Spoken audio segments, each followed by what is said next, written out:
Time for Newton's third law of motion. Students, believe me, it is one of the law which was found by Sir Isaac Newton, which has changed the thinking of human being in a very different manner. First time he came to know something which was present in the nature but was not experienced by anybody else. So after this law, we had a different perspective of understanding the universe, the nature, and this is the law which we are going to understand in today's topic. So first of all, we will come to know about the law which was propagated by Sir Isaac Newton. Then to understand some of the facts related to Newton's third law, which generally gives a wrong concept of understanding, that we will try to burst. So we will go through 3 myth busters, which is very important to understand. Although law is very simple, but believe me, it is very confusing also. But if you listen the things one by one and try to understand, then you will not get any kind of problem in understanding the law. Believe me, it's a very simple law, but very important, very powerful law. Then after that, we will see some applications of Newton's third law, and then we'll finish our topic. So without wasting too much time, let's start with the understanding the law, the statement of the law. It says that every action has equal and opposite reaction, but on 2 different bodies. First of all, we will try to understand what is action. Any force which is being applied on any other object will be taken as action. So action is nothing. It's a kind of force which is being applied on any other object. Then what is reaction? Like similar in our life, what do we do? Whenever somebody says something to us, we reply to it after processing it. In the similar manner, when a force is applied on any object in this universe, from the other body also a reply comes to us. That reply in terms of force is called reaction. So action is the force applied by any object on any other, and the reply which is coming from the other body to first body is known as reaction. That is obviously a force. So action and reaction, these are the 2 terms. Now what about these words equal? That means both have same magnitude, same strength. Action and reaction both are always in equal value, always. But then why it is opposite? Because since force is a vector quantity, as we know, why then do we take then opposite to each other? Because suppose action is being applied on other objects, so direction is this way. So when the reply will come, that means that when the reaction will come, that will come to the first body. So obviously that force will be applied in this direction. So action is taken in this direction, then the reaction will be taken in this direction. So that's why they are considered to be opposite to each other. Then why I have mentioned but on 2 different bodies? It's very important to understand that action and reactions are not taking place on the same body. Suppose object A is colliding with B. So if A is applying force on B, so that will take an action, and in reply the B will also apply force on A, that will take in reaction. And since they are applying on opposite end, that means A is applying on B, so direction of, suppose action name I am giving F A to B, and reaction name I am giving F B to A. So action is being done on B and reaction is being done on A. So they are not acting on the same body. So we always take that action and reactions are equal. Obviously the capacity of AB for action is always equal to reaction, but they are acting opposite to each other because one is directed in this way, another in this way. And they are not acting on the same body. It's very important to understand.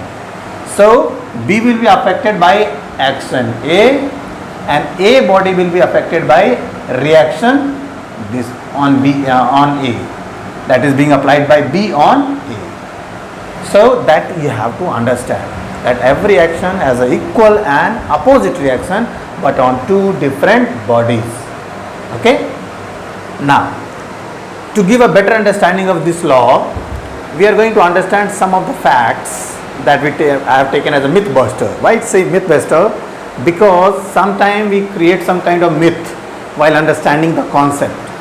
But if you keep these three key points in your mind, you will not get any kind of confusion whenever you deal with this law. So one by one we are going to understand.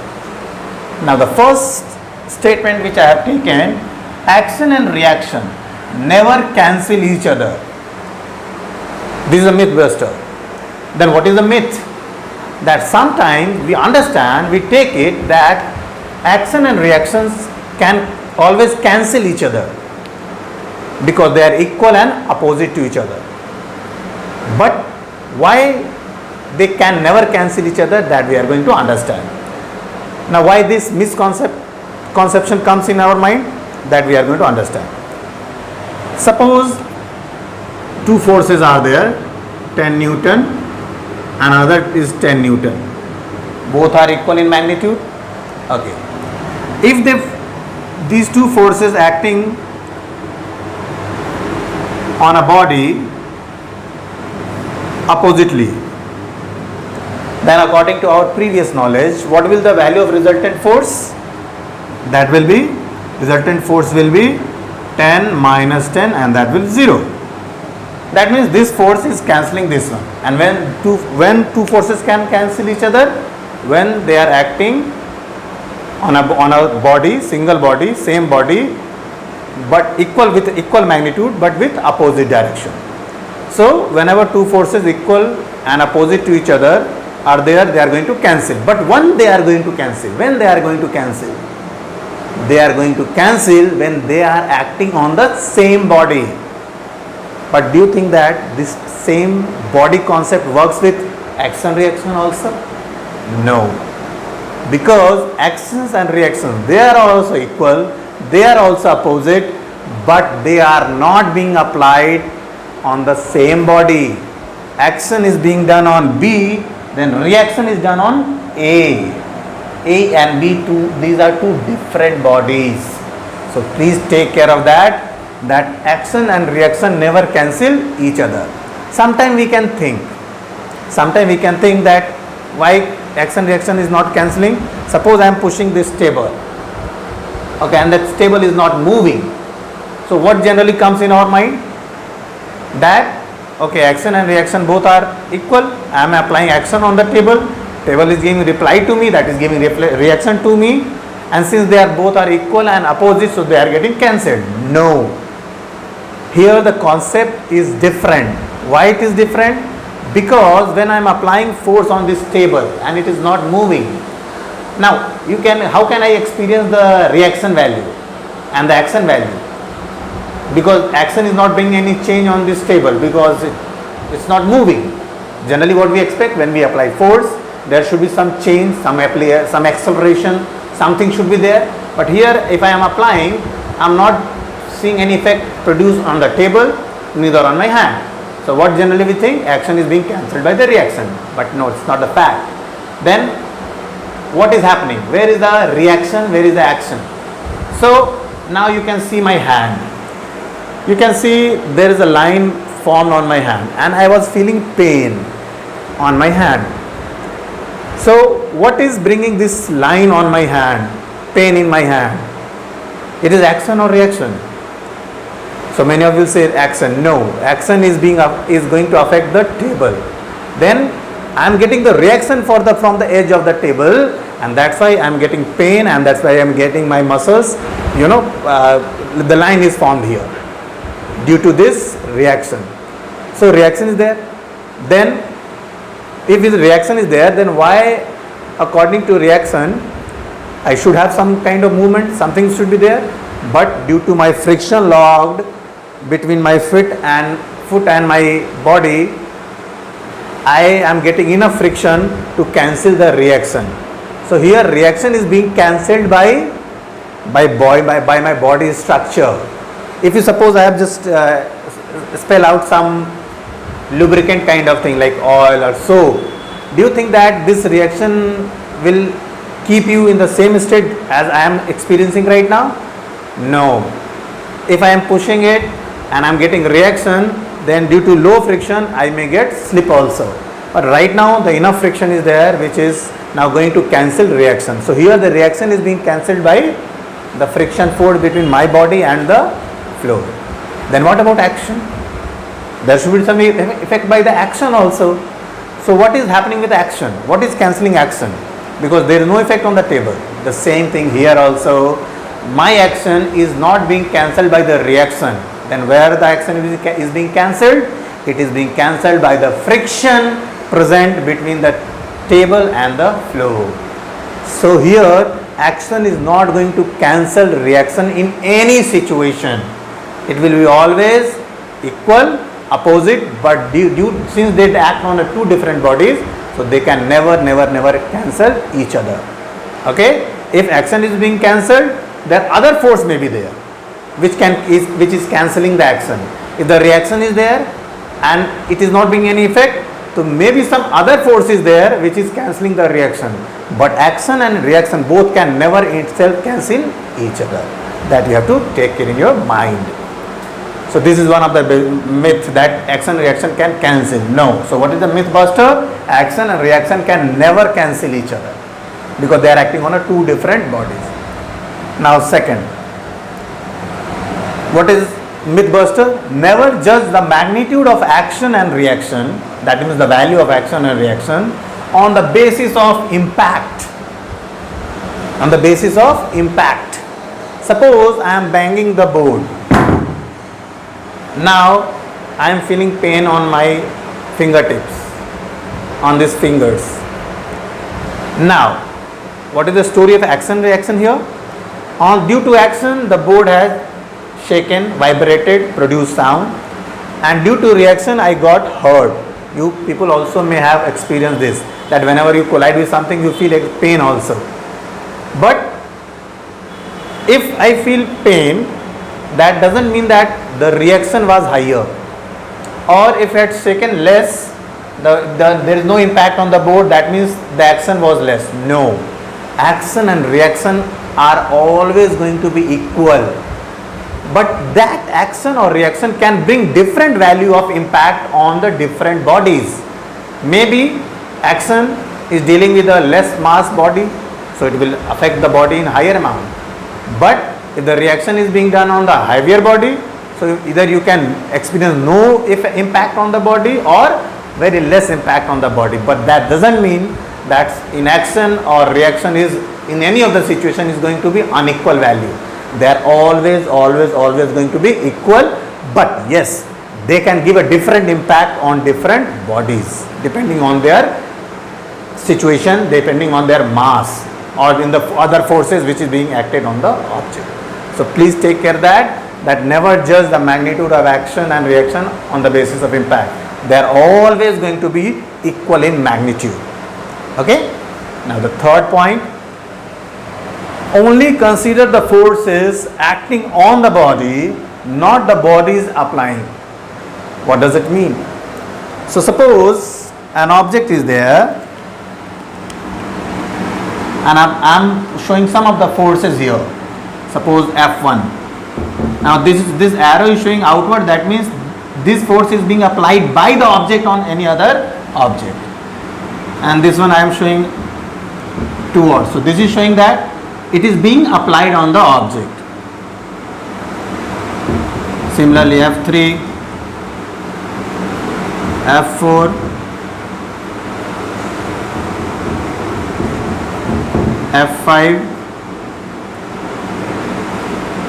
F6. Now when we have to find out the value of resultant force, net force on this object, or the forces which will be responsible to bring the change in this object, will only consider the forces which is being applied on this object, not the forces which is being applied by this object on any other object. That will be considered, those forces will be considered for other objects when we have to consider that object. But right now, if you are considering this object, so only those forces will be taken into consideration which is being applied on it. So according to that, what should I take the combination of forces? F1 will take or not take? We will not take, because it is showing that it is being applied by this object on any other. Only we have to consider the forces which is acting on this same object. So we will not take F1 into consideration. F1 only will be excluded. Why? Because F1 is being applied on any other object. So we will consider the F2, we will consider F3, we will consider F5, we will consider F4, we will consider F6. But we will not consider F1. Why? Because it is being applied to any other object. So when we have to take this object into consideration, only F2, F3, F5, F4, F6 will be taken into consideration. So that means, what I want to say, that whenever you are calculating force on any object, only consider the forces which are being acted on it. Those forces only will bring any kind of change in this object, not the forces which is being applied by this object on any other object. So these three myth busters are there, always keep in your mind, otherwise you will get a confusing that. Yes, to only just reading the law but not getting where it is being applied. So for this law, I will say that it is always present around you. You can observe every time, because somewhere action must be there, then obviously there will be reaction also. But it's our vision, we have to aware that how to observe this. So I have taken a few examples from our daily life which will give a small idea about how this law is present all around us, and then you can find n number of applications in our life. Okay, so first of all, starting with the earth, and as we know, earth always pulls us towards its center. So if I take this as an action by the earth, then according to law, there must be a reaction also. So what do you think? If the earth is pulling us towards its center, do we also pull it towards ourselves? Yes. Then again, confusion comes that whenever we release any object, it is being pulled, the impact can be observed by the pull applied by the force. But we never see that earth is being pulled towards us. But please, once again I am saying that don't judge by the impact. There is some other situation which is, we have to consider that why earth is not being pulled towards us, why we always is getting pulled by the earth towards its center, because we have a different value of mass. So we'll have a detail about this in gravitation chapter, but believe me, here by whatever force earth is pulling us, with the same amount we are pulling earth towards ourselves. But it is observed that only the pull of the earth is being observed on us, our pull is never being observed. So that is anything other, this is something different. But believe me, whatever value of earth's gravitational pull is on the earth is applying on us, the same value force we are also applying on earth. So this is the thing which you have to understand.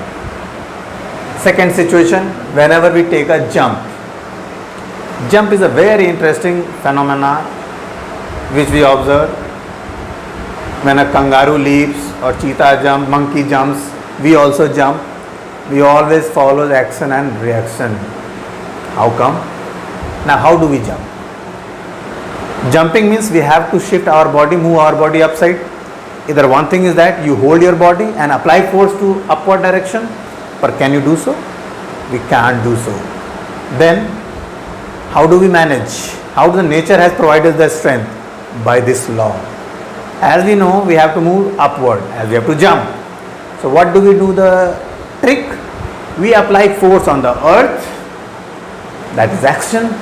So and obviously the earth is going to give a reply to us, earth surface or any surface is going to give reply to us, that is going to react, and that reaction will help us to move upward, because when the action is downward, then obviously the reaction will be upward, and the value of reaction force gives you a strength to move upside. Now it depends on you by how much action you are applying on the earth, the same reaction you will get, and whatever value of reaction you have, the same according to your mass and all, you will get a height. So it depends on you. If you want to get higher, you have to apply a larger force, because once you apply action, the reaction will be there, but once you come into the air, leaving the surface, then the gravity will not let you go up. So it will start fetching you downside. So in that way, we have to take care. But whenever we take a jump, we apply action on the earth, and the earth surface in return gives a reaction to our body, and in this way we can jump. Now, what about rocket? Whether it is a rocket which we send to the space or the Cracker 1 rocket, both the rockets work on the same phenomena, same law, and that is action and reaction. How does it take place? So whenever a hot, as we know, when the combustion starts, ignition starts, the hot air from the rocket, either from our Cracker rocket or that rocket, in that situation, hot air try to push the air near the earth's surface or in the atmosphere by action. Now this action will definitely be reacted by a reaction. Now that reaction force keeps the rocket up. So can you imagine how much force is being applied by the rocket on the air, and how much reaction is being applied by the air on the rocket, that so much heavy rocket escapes into the space. So that rocket which we burst in our different occasions, that also follows the action and reaction situation. And believe me, again, action and reaction are always equal. But here the action is being done on the air, and the reaction is being done by the air on the rocket. They are two different things. Similarly, one of the best example is when you see a firing from a gun or when a cannon, anywhere you will see again action and reaction existence there. Whenever we fire, you always observe whenever there is a firing, you will see a jerk kind of thing backward. So when the bullet moves ahead, we get a jerk backside. Again a situation of action and reaction. How come? So when we pull the trigger hits the bullet. That means bullet comes under the effect of action. And obviously bullet will have to do some reply. That means we have to give reaction. So where it will apply reaction? So obviously the body which is doing action. So by the gun mechanism, the bullet is being hit by the hammer and bullet moves ahead. So by action the bullet is moving ahead. So in reaction the gun has to move backside. And this velocity, this phenomena is called recoiling. And the velocity by which guns move backside, that is called recoil velocity. So the recoiling of gun is due to reaction made by the bullet, and moving bullet ahead is due to action. So here also is a situation of action and reaction. So that's why to cancel the reaction, the soldiers or anybody who is firing tries to give to fix the gun with the shoulder. Why? Because when we get a jerk, the target can be missed. Now to fix with the shoulder, now whenever the reaction will be there, now you can cancel the reaction by your muscular force. So in this way, here also we observe the action and reaction. Then this example, rowing boat. I hope you must have seen how a boat is rowed by the person. Now there you can observe that if the boatman has to move in this way, so with this stick kind of thing, it tries to press the water. Suppose it has to move this way. So to get this way, what does it do? It applies force on water in this direction. So when the water is being pushed by the row, this is action, and in return the water gives, because there is a contact mechanism is there, they are all are intact, the row, the person and the boat. So water is applying reaction on that stick kind of thing, but since we all are intacted, the boatman, the boat and the stick, so overall the reaction is experienced by the whole system. So on water action is being done, and in return whatever reaction we are getting this, because action in this direction, then we get reaction in this way, and that reaction helps a boatman to row the boat. So there are n number of examples which can prove the existence of action and reaction, equal and opposite, but on two different bodies. So you can explore so many examples where we can understand the value of action and reaction. Okay, thank you very much. See you in the next class.